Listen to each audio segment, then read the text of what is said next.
karon. Oh. Ang minumukbang ng vlogger na ito, samut-saring seafood, fresh from Puerto Princesa City, Palawan. Kaon sa ang lato kung may time. Yung nilot guys, ligataan na aliporos nga na isaang. Ang among sudan may uga, may saging, may suwaki guys.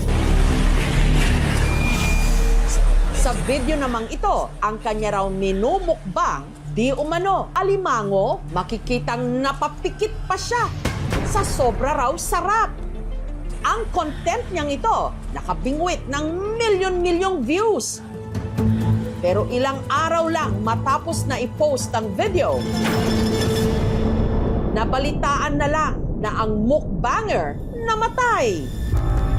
At isinare pa ng international sites. Nalason daw kasi siya ng kanyang minukbang, di umano, ng isang may sa demonyong alimango. Pagkain lang po ang dahilan na wala siya sa akin. Gaano katotoo na na-vlog pa ng biktima ang pagsipit sa kanya ni kamatayan? Hi! Nana po mo palit guys! Ang sinawing palad na vlogger, tindera mula Barangay Luz Biminda na si Emma. Kamay na lang, isa na lang kautong human na, ubos na. Oh. Nagsimula ang kwento sa nahuli ng kanyang anak na mangingisda na si James. Yung alimasag, mga 15 to 20 po piraso. Alam naman namin paborito ni Mama, kaya po dinala namin. Pinaluto niya po kay Papa. Mali mga isang mangkok po. Pagtapos niya po kain, sabi niya parang ano daw po, nang mamanhid daw po yung mukha niya, yung balat niya parang ininat daw po. Parang nahihilo daw po siya ng parang mamamatay daw siya ng walang kalaban-laban, ma'am. Yung asawa ng kaibigan niya, ma'am, nagkudkud ng nyog, pinakain namin. Tapos din yun, sumuka na siya, ma'am. Pagtingin ko ulit sa kanya, ma'am, parang iba na yung itsura ng mama ko, parang kasi nangitim na po yung dito niya. Pumunta po kami ng City Light. Habang nagbibiyahe kami, ma'am, paigpit yung yakap niya sa akin. Tapos nagsasabi siya sa akin na anong mangyari, wag ko raw siyang patutubuhan. Pero dahil kulang sa gamit ang kanilang satellite health center, kinailangang ilipat si Emma sa mas malaking pagamutan. Pagdating namin doon, critical na yung pasyente ko. Si Emma, tuluyan ng binawian ng buhay. Lutang ako, ma'am. Sabi ko, mahirap lang tayo, ma, pero bakit mo kami iniwan? Sakit nga lang, bumitaw siya.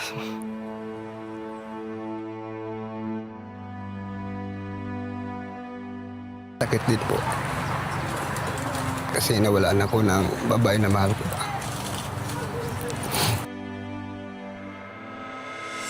Doon na nila nakumpirma na nalason nga ito ng kinain niyang alimango.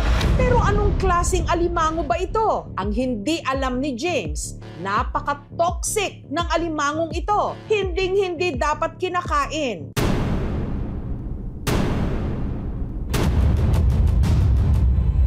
Ito ang napaka-notorious na devil crab o kumong-kumong kung tawagin ng mga lokal. Medyo may konting bukol-bukol po siya or protruding po yung kanyang carapace. Striking color niya is medyo ma-reddish, ma-brown, or ma-orange. Meron niyang tinatawag na neurotoxins. Dahil nga ito ay neurotoxin, tinatamaan ng nerves, expected na yung pasyente ay makakaranas ng pamamanhid ng bibig, ng dila, pagkabigat ng muka. Pag matindi na, yung muscles sa paghinga ay hindi na makakakilos. At mahihirapan ng huminga ang pasyente, eventually titigil sa paghinga o yung tinatawag na respiratory arrest. At napag-alaman ng aming team na hindi pala si Emma ang unang nabiktima ng kumong-kumong sa kanilang barangay. Pangatlo na siya. Unang-una, may namatay 2002. May kumain na isang matanda na babae. Nasundan din ng 2025. At nung araw na nalason si Emma, may kasalo pa pala siya sa pagkain ng kumong-kumong. Ang kumari niyang si Lolita. Siya ay kasama niya na kami talaga sa pagre-reels niya kahit saan kami magpunta. Ano na lang pala pagkain na lang ni Pari maglambat pag wala kami, meron kayong dalawa. Hanggang may napansin si Lolita sa kakainin nilang alimango. Sabi ko, Mads, parang yan may yung nakakalason. Sabi niya, hindi ni basta nakadaan sa apoy. Sabi niya, hindi yan makakalason. Nakikita ko sa kanya, sarap na sarap talaga siyang pumain. Kaya talagang napakain na rin ako ng crabs na yun. 3 feces. Yung unang kain ko, wala okay. Yung pangalawa, medyo parang nakaramdam na ako. Yung pangatlo, parang nakakain ako isang sachet ng bitchin po. Wala nang lakas yung buong katawan ko. Talaga, sabi ko, Lord, huwag mo muna akong kunin alang-alang sa mga anak ko. Kaya doon na nila ako gianuhan lapatan ng mga gamot. Pero bakit si Lolita nakaligtas habang si Emma natuluyan? Gayong pareho lang naman silang kumain ng kumong-kumong. Most likely, mababa lang yung dose ng lason na na-ingest niya. Huwag din tayo basta-basta magpapasukan ng pasyente. Kapag yun ay na-ingest na, nasa tiyan na, tapos pag pinasukan mo yung pasyente, lalong masusunog yung esophagus, yung daluyan kung saan dumadaan yung pagkain. Tapos yung toxic na suka, pwede pa niyang ma-ingest at galing sa tiyan, mapunta sa baga. Ang mga alaala ni Emma, sinasariwa na lang nila sa panunood ng kanyang vlogs. Dati magagalitin siya, naging masayahin siya. Nakikita ko na gustong-gusto niya yung ginagawa niya. So sinusuportahan namin. Yan ang snack ko guys! Oh, malaki ang mata!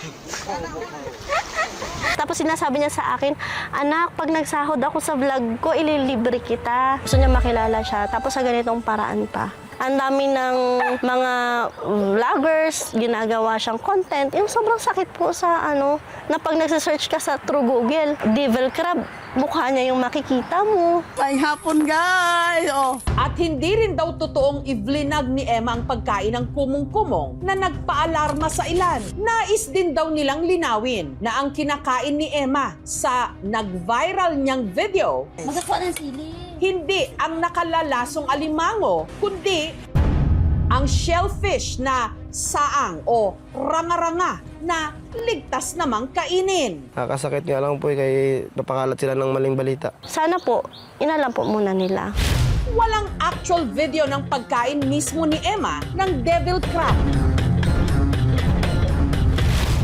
Samantala, sa pag-iikot ng aming team sa Barangay Luz Viminda, napag-alaman nilang marami pala sa mga residente rito, hindi rin pamilyar sa kumong-kumong. Marami namang mangingisda na hindi lahat sagad sa kalaman pagdating dyan sa devil crab. Hindi ko alam kung ano po ang itsura niyan. Ito po ay hindi lumalaki, 6 na sentimetro or 2.36 inches lamang. Ang pamunuan ng Barangay Luz Viminda nagpaskil ng mga poster na nagpapakita ng itsura ng kumong-kumong. Pag nakikita nila yan, alam na nila na hindi yan kinakain. Kapag hindi natin kilala, pakiramdam natin ay devil crab siya, huwag na nating kunin sa dagat at itry din kainin. Kahit nalutuin siya, hindi pa rin nawawala ang toxin, kundi nandoon pa rin siya sa devil crab.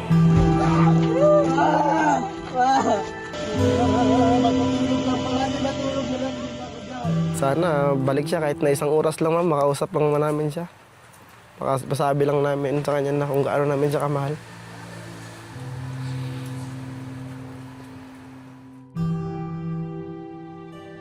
Kung ano yung achievement ko, alam ko masaya siya. At ako nang bahala sa mga kapatid ko, sa papa ko. Hindi kayang patayin ng apoy ang laso ng kumong-kumong. Pero kayang patayin ng kaalaman ang maling akala. Mag-ingat, maging mapanuri, at tandaan po ang itsura ng alimangong ito. Huwag na huwag kainin dahil nakamamatay.